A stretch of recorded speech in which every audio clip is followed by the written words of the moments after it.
Hi అండి, నమస్తే. Welcome back to Konaseema రుచులు.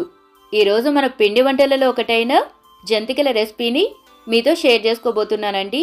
ఈ వీడియోని ఫాలో అవుతూ గనక చేశారంటే మీరు ఫస్ట్ టైం ట్రై చేసినా సరే గుల్లగా క్రిస్పీగా ఉండే జంతికల్ని ఈజీగా చేసేస్తారు.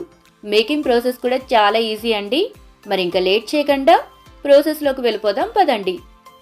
జంతికల్ని తయారు చేసుకోవడానికి ముందుగా ఒక మిక్సీ జార్లోకి అరకప్పు పుట్నాలని తీసుకొని వీలైనంత వరకు ఇలా మెత్తని పొడిలాగా గ్రైండ్ చేసుకొని పెట్టుకోండి.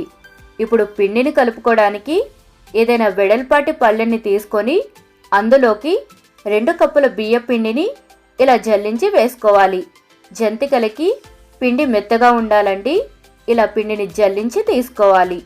మనం ఇక్కడ 2 కప్పుల బియ్య పిండిని తీసుకుంటున్నాం కాబట్టి 2 కప్పులకి అరకప్పు పుట్నాల పిండిని తీసుకొని ఇలా జల్లించి వేసుకోవాలి. అందులోని రుచికి సరిపడ ఉప్పు, 1/2 టేబుల్ స్పూన్ వరకు కారం, 1 టేబుల్ స్పూన్ వరకు నువ్వులు, 1 టేబుల్ స్పూన్ వామును కూడా తీసుకొని ఇలా చేతులతో నలిపి వేసుకోండి. ఇలా వాముని నలిపి వేసుకుంటే వాము ఫ్లేవర్ జంతికలు తినేటప్పుడు బాగా తెలుస్తుందండి. ఇప్పుడు ఒకసారి పిండి మొత్తాన్ని చేతితో బాగా కలుపుకోవాలి. ఈ పిండిలో ఎటువంటి ఆయిల్ కానీ లేదా బటర్ కానీ వేయాల్సిన అవసరం లేదండి. మనం వేసిన పుట్నాల పొడికి జంతికలు గుల్లగా క్రిస్పీగా వస్తాయి. ఈ పిండిని వేడి నీళ్ళతో కలుపుకోవాలి. నీళ్లను మరీ మరిగించకుండా మీడియంగా మరిగించుకొని కొద్దిగా నీళ్లను పోసుకొని పిండిని కలుపుకోవాలి. పిండిని ఒకేసారి ముద్దలా కలపకుండా పిండినిలా తడి పొడిగా కలుపుకొని వీడియోలో చూపిస్తున్నట్లు పిండిని ఒక సైడ్కి అదిమి పెట్టుకొని మూత పెట్టేసి ఒక 15 నిమిషాల పాటైనా పిండిని మగ్గనివ్వండి. ఇప్పుడు మీ దగ్గర ఉన్న జంతికల గొట్టానికి అంచుల వెంట అడుగు భాగాన ఆయిల్ అప్లై చేయండి. ఇలా ప్రతిసారి ఆయిల్ రాయాల్సిన అవసరం లేదండి. మొదటిసారి జంతికల గొట్టానికి ఆయిల్ రాస్తే సరిపోతుంది. ఇప్పుడు కొద్దిగా పిండిని తీసుకొని మిగిలిన వేడి నీళ్ళతో కలుపుకోవాలి. పిండి కన్సిస్టెన్సీ ఇలా సాఫ్ట్గా ఉండాలండి. ఇప్పుడు కొద్దిగా పిండిని తీసుకొని జంతికల గొట్టంలో పెట్టుకొని మూతని టైట్ చేసి పెట్టుకోండి. ఇప్పుడు డీప్ ఫ్రై కోసం ఆయిల్ పెట్టుకొని హీట్ చేసుకోవాలి.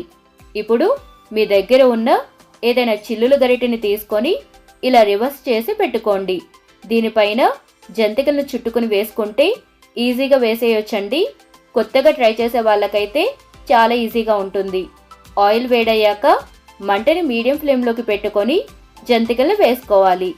ఆయిల్కి సరిపడినన్ని జంతికలు మాత్రమే వేసుకొని జంతికలు కొద్దిగా వేగాక 2 వైపులా జంతికల్ని తిప్పుతూ మంచి కలర్ వచ్చేంత వరకు వేయించుకొని ఆయిల్ నుండి తీసేసుకోవాలి. ఇలాగే మిగిలిన జంతికలను కూడా వేయించుకొని పూర్తిగా చల్లారాక ఎయిర్ టైట్గా ఉన్న డబ్బాలోకి స్టోర్ చేసుకుని పెట్టుకున్నారంటే నెల రోజుల వరకు ఫ్రెష్గా తినేయొచ్చు. ఈ సింపుల్ ప్రాసెస్లో మీరు కూడా ఈ జంతికలను ఒకసారి ట్రై చేసి మీ విలువైన ఫీడ్బ్యాక్ని నాతో షేర్ చేసుకోండి. వీడియో కనుక నచ్చితే తప్పకుండా లైక్ చేసి మీ ఫ్యామిలీ అండ్ ఫ్రెండ్స్కి షేర్ చేయండి. ఇలాంటి మరిన్ని ఈజీ అండ్ టేస్టీ రెసిపీస్ కోసం మన ఛానల్ని సబ్స్క్రైబ్ చేసుకోండి. Thank you for watching.